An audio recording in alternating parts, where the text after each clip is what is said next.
My name is Leo Smith, bartender, chef, and owner of Hanoi Taco Bar. My great passion is discovering new flavors, ingredients, and cooking methods from different cultures all around the world. This passion has brought me to Vietnam, a country with a very diverse cuisine. In this episode of Fine Cuisine, join me as I head to Son La Province. We'll discover the unique dishes this place has to offer.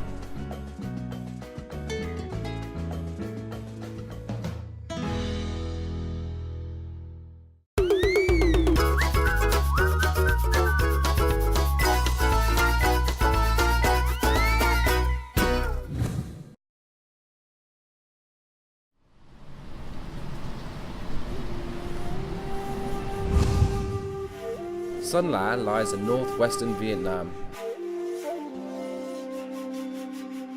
It's a mountainous province and is located about 700 meters above sea level. This is the home of many ethnic groups like Thai, King, and Hmong.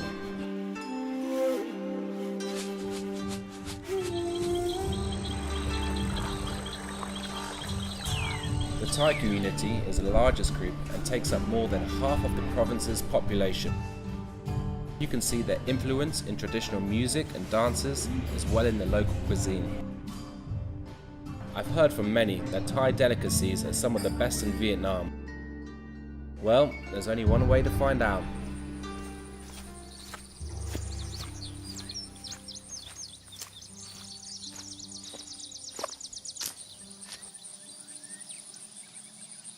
I'm just making my way down to Ban Bo village. Now I'm here to meet a man called Mr. Kwan, who runs a homestay, famous for its Thai ethnic foods. Now, I've heard a lot of great things about it and I'm really excited to try it. Okay, let's go.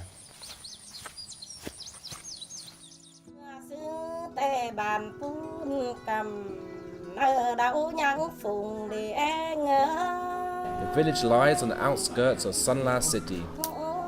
You can get here by bus, then walk a short distance to the village, or catch a taxi from the city centre, which is about 5 kilometers away.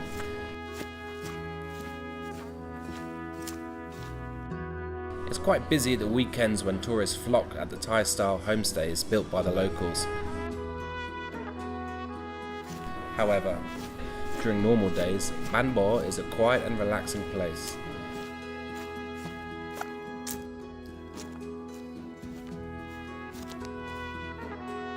The homestay is the first one in the village.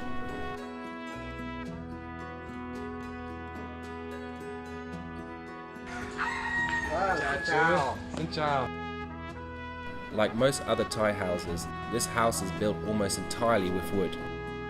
To build a good house, Thai people often spend years collecting the best wood available. Thai houses have a lot of decorations. You can see them on the walls or the intricate details in the balcony. Homestay cô chú đẹp quá, chú giúp được lâu chưa? Nhà tôi dựng từ năm 2005 và bây giờ được 13 năm rồi. Trước kia là nhà ở, sau thì gia đình tôi mới bắt đầu là cải tạo cũng như là nâng cấp cái nhà nghỉ này nó phù hợp với lại cho khách. The homeowner has turned this place into a community house for tourists from all over the world. He designed his garden to be full of flowers and fruit trees to create a green space for visitors.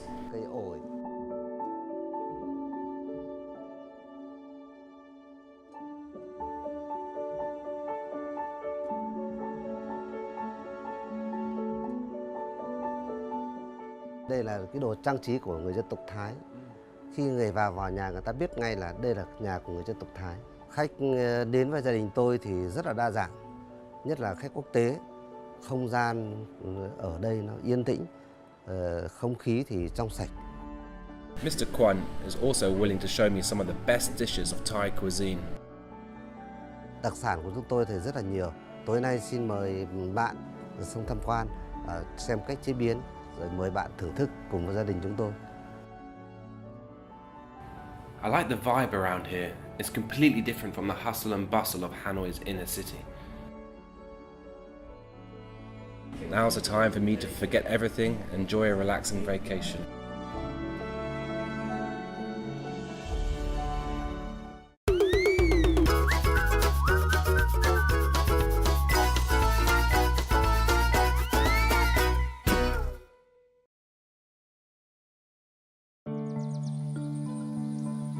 Most families around the village raise their own chickens. These free-range chickens taste much better than the factory-raised chickens. Now I have to catch one for myself.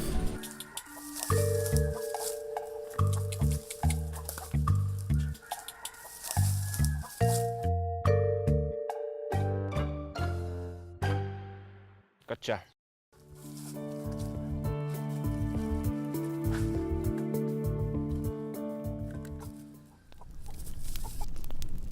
The sun has set, the fire in the kitchen is now ready. Our first dish this evening is called gà mọ. Đầu tiên sẽ chọn con gà, gà ta. Con gà to hơn thì ăn sẽ hơi dai hơn, còn vừa phải là ngon. Cái con cân 2 là chọn được.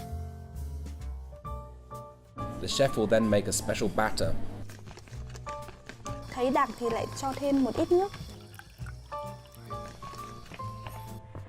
This thick, whitish liquid is what gives gà mọ its distinct texture and taste. The ingredients are quite simple: water and flour. Cái bột này là bột gạo anh ạ. Dạ, bột gạo. Vâng. Tại sao dùng bột gạo và không dùng bột mì hay bột ngô? Dùng bột gạo thì nó ngon hơn. Bột ngô với bột mì thì nó ăn cái vị khác, nó không ra được cái món mọ gà. Bây giờ chúng ta có thể chặt gà rồi.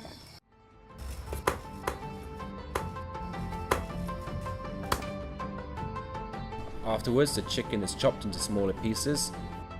We crush the prepared herbs, get the juice mixed together so it can be soaked up by the meat. Rất thơm.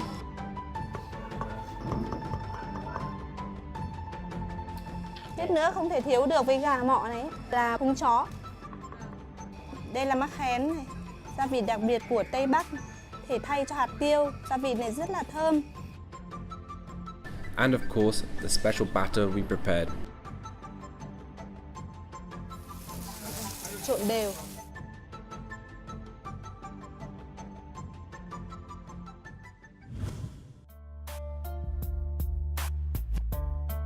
The chicken will be steamed in the special Thai steamer for about an hour. The leaves wrapped around the chicken allows the moisture to stay in.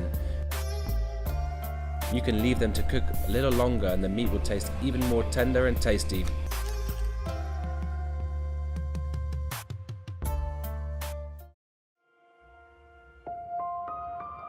These are the ingredients we will use to create the second dish: grilled pork wrapped in zong leaves.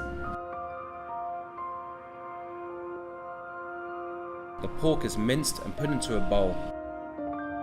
Then it is mixed with vegetables.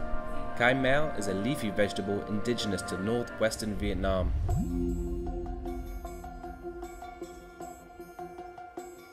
Đây là rau cải mèo anh ạ. Để em trộn với thịt để ăn được lấy hơn, ăn ngon hơn. The chef will then add some seasonings. To top things off, an egg. Then mix them all together. Zong leaves are also used for this dish. Cái lá dong thì nó có mùi thơm đặc biệt của lá dong. Khi nướng thì không bị cháy anh ạ.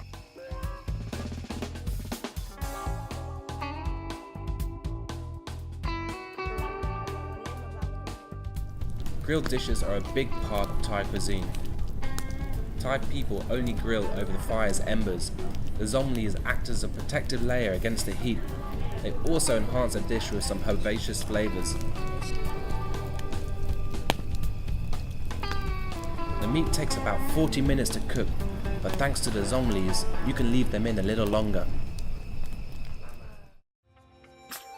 When the packages turn a golden brown, that means they are ready.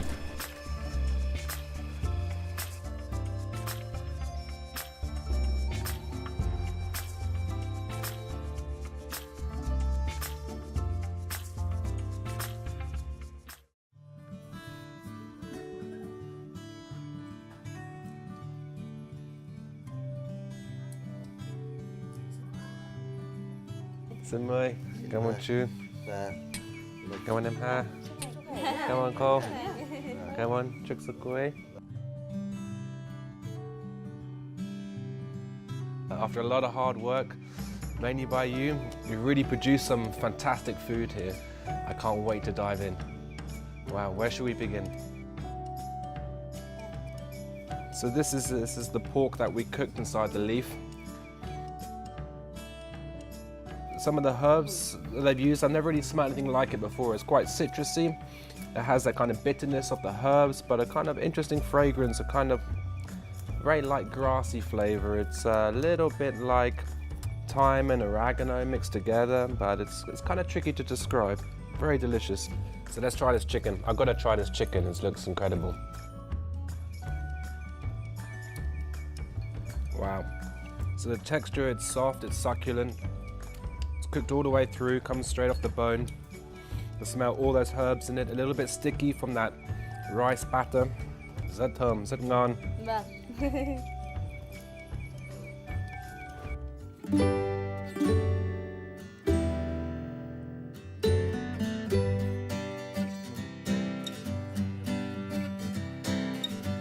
What a lovely family.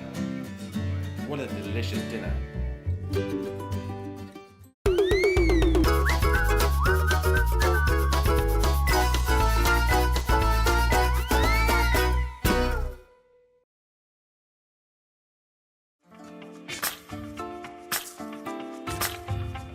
Leaving Ban Bo and this homestay, I go further into Sun La City to discover the other tasty treats here.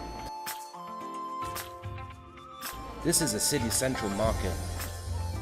There are many stores owned by ethnic people. It's a lively place with a lot of merchandise and beautifully decorated by the colourful traditional clothes on display.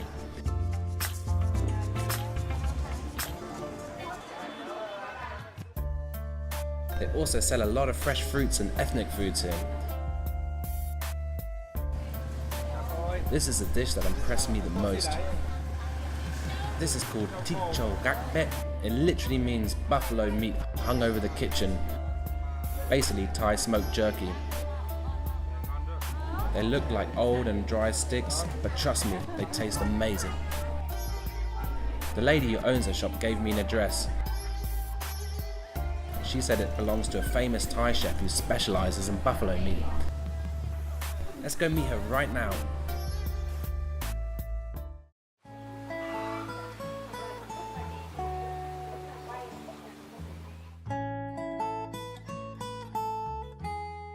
This is La Tifruong.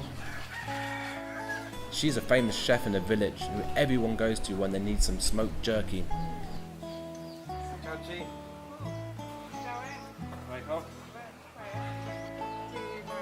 She doesn't mind sharing her jerky recipe and is even willing to introduce me to some of her other specialities.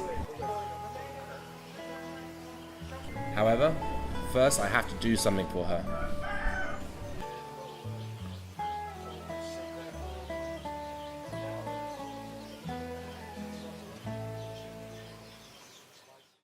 Đây, mình đi hái bon để nấu canh. Đầu tiên là mình chọn bon ngọt này. Bon ngọt thường cái núm đá này là có đốm đen này thì mới đúng là rau bon ngọt để mình nấu ăn được này. Còn nếu mà không có là mình không thể dùng được.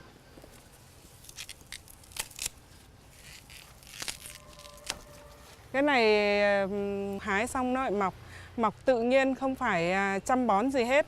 Thường là mình trồng ở những cái có độ ẩm để cây bon nó được tốt màu mỡ hơn. Nhưng mà nấu bon thì mình cần nhiều các loại rau trộn lẫn, gọi là canh tổng hợp đấy. Bon soup is a Thai traditional dish. Bon is the name of a leafy vegetable indigenous to Northwestern Vietnam. It's a popular ingredient in Thai people's cuisine.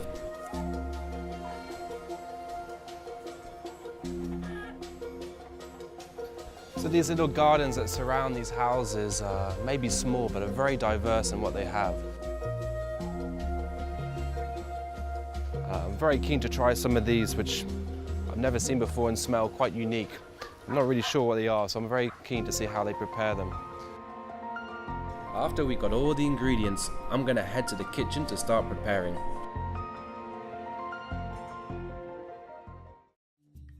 The first dish we're making is called lap.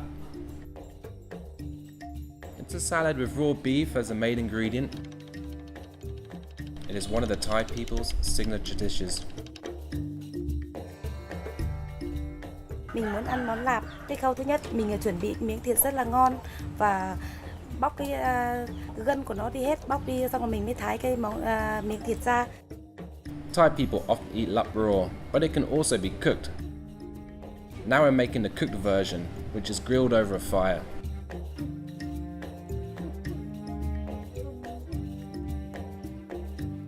Đấy, đặt ở đây lúc nào nó hơi vàng tí thì mình lại lật ra thế này cho nó chín. Almost all Thai women know how to make this dish. Phụ nữ người Thái ấy, thì nấu ăn rất là quan trọng. Chị học của món này là từ lúc lên 18 tuổi. Chị thấy bố mẹ chị làm, thế là chị nhìn xong là học hỏi theo. The meat will be ready after about 40 minutes. Được rồi. Wow. Đây là chín rồi nhá. Đấy.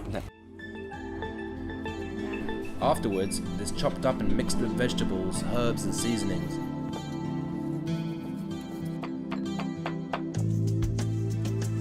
A special ingredient for the dish is bamboo shoot juice, which has been fermented over years. Măng mình lấy về xong là phải đập, phải vắt lấy nước của nó, xong mới đun lên để cho nó đỏ, thế này để trong 1 năm mới ra ăn là rất là ngon và nó thơm. In addition to vegetables, the recipe also calls for a unique ingredient, smoked buffalo skin. After the ingredients are mixed together, the dish is ready. Ngon rồi.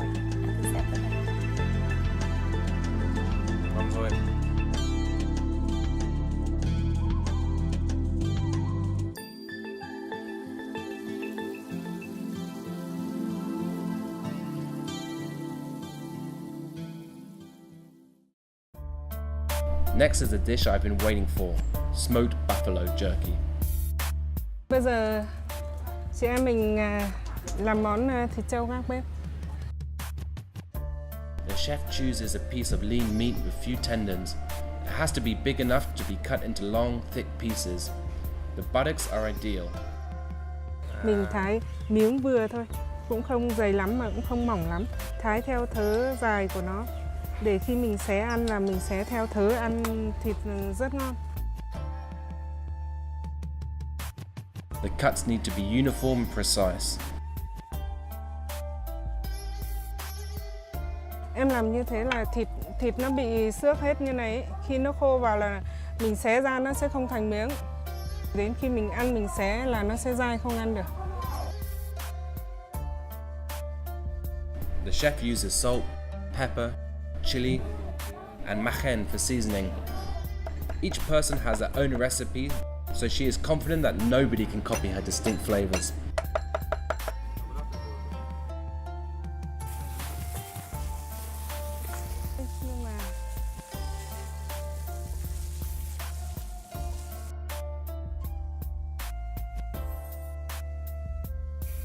Then the meat is skewered with bamboo sticks.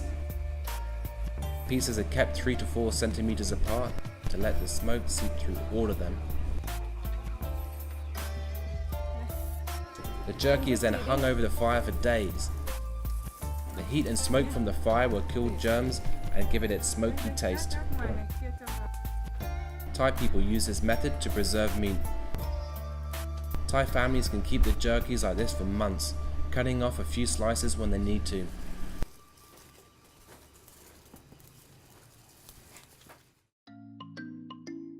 The bond vegetables we picked in the afternoon will be used to make the soup. In addition to smoked jerky, this is another Sunla delicacy that every child of the province remembers fondly. After being skinned, the bond vegetables is soaked in water to remove the resin.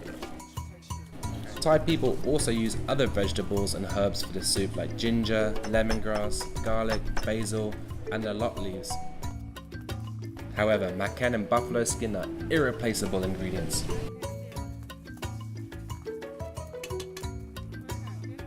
When the ingredients have softened, they are blended together with water, creating a thick green soup.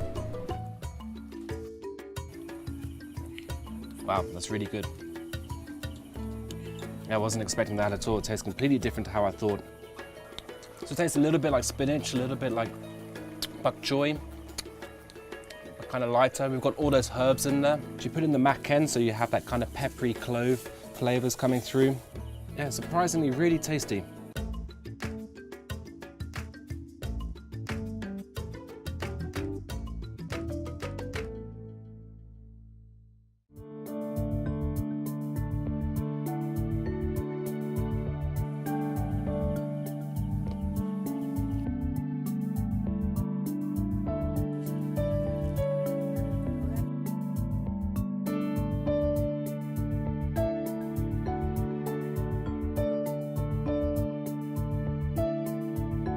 What a day it's been, full of fantastic culinary experiences. I can't thank you both enough. It's been really incredible to see your culture, to see some of the things that you grow and you can produce, and try some of your amazing dishes. It's been a really good experience.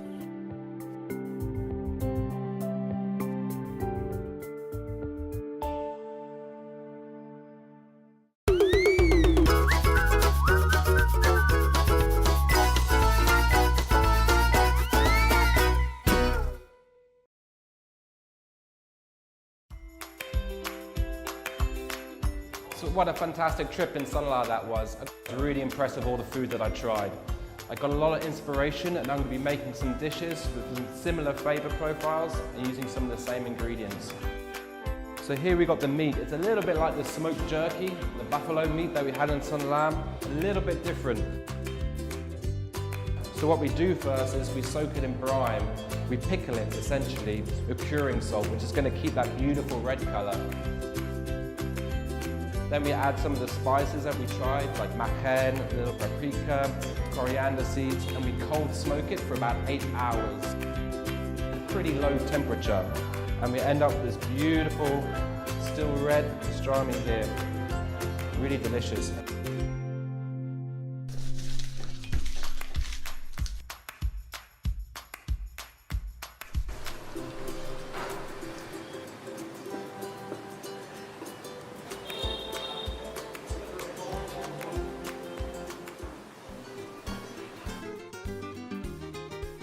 Then we're going to have some sauce with it, a little bit like the chamchale that we tried, but a bit more influenced on South American flavors, almost like a chimichurri. So for that, of course, we've got mac ken, we've got red pepper, salt, some cilantro, a little bit of lime leaf, smoked chilies, smoked garlic, and some peanuts. So let's start making that sauce first. Really simple, just like in the way they do it in Son La. We're going to add some cilantro, some garlic. I love garlic, so I'm going to put quite a lot in there. Some peanuts, that's going to add texture and a bit more protein. And we can start to add all these other ingredients. So we've got the smoked chilies, we've got some little bit of lime leaf that I've cut up. This wouldn't be complete without a little mac ken. A little bit of salt, a little bit of regular pepper. Okay, and let's muddle.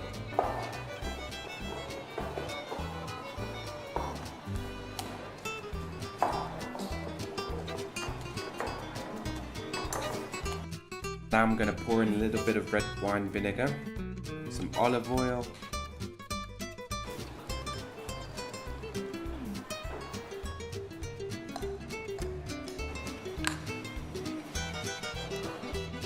beautiful.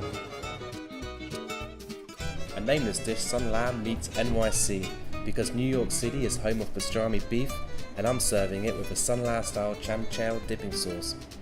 We make the pastrami by curing beef before smoking it, which gives it its classic salty, smoky flavor. The smoky, tender, salty beef with its mac ken seasoning pairs perfectly with the sweet and bitter chamchale dipping sauce. These two cultures' cuisines may be from different sides of the world, but they come together perfectly.